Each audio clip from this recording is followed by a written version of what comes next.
ఈరోజు వాగ్దానంగా పరిశుద్ధ గ్రంథాలు తెరిచి ఇర్మియా గ్రంథం 15వ అధ్యాయము 11వ వచనాన్ని మనం చూస్తే, నిశ్చయముగా నీకు మేలు చేయవలనని నేను నిన్ను బలపరుచుచున్నాను.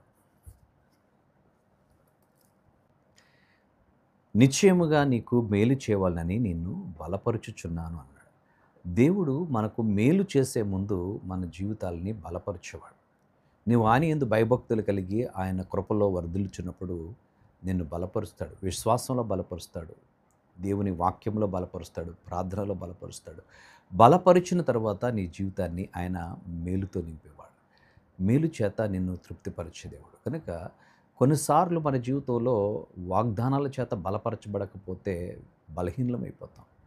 కనుక వాగ్దానాలు పొందుకోలేం. అబ్రహాము 100 ఏండ్ల వాడైనప్పుడు అతడు స్త్రీ ధర్మం ఆమెకు గుడిగనని తెలిసి వాగ్దానము చేత విశ్వాసము ద్వారా బలము పొందెను అనేటువంటి మాటను మనం చూస్తాం. కనుక దేవుని వాగ్దానం ద్వారా మనకు బలము, ఆయన కృప ద్వారా మనకు బలం కలుగుతుంది. దేవుడు మన జీవితాల్లో మనలను బలపరిచి తర్వాత ఆయన తన కృపను మన ఎడల విస్తరపరిచేవాడు, విస్తరింపచేసి నీకు మేలు చేసేవాడు. నీ జీవితంలో మేలు కలగాలంటే నేను బలహీనురాలుగా ఉన్నానంటే కుదరదు. ఎందుకనంటే దేవునికి నువ్వు అప్పగించుకోవాలి.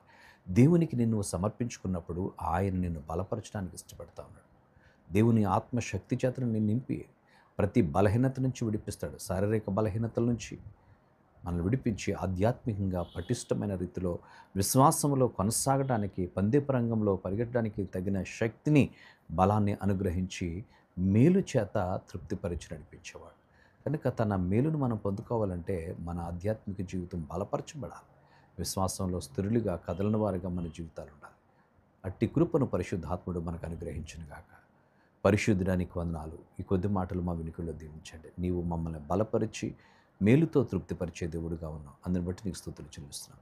ఏమి ఇవ్వగలం నీ ప్రేమ, నీ కృప బాహుళ్యతకు ప్రభువా. నీ కృపా సన్నిధి మాతో ఉంచి దినదినము మమ్మల్ని నడిపిస్తున్నందుకు నీకే స్తుతులు చెల్లిస్తూ యేసయ్య నామమున అడిగి వేడుచున్నాము తండ్రి. ఆమేన్.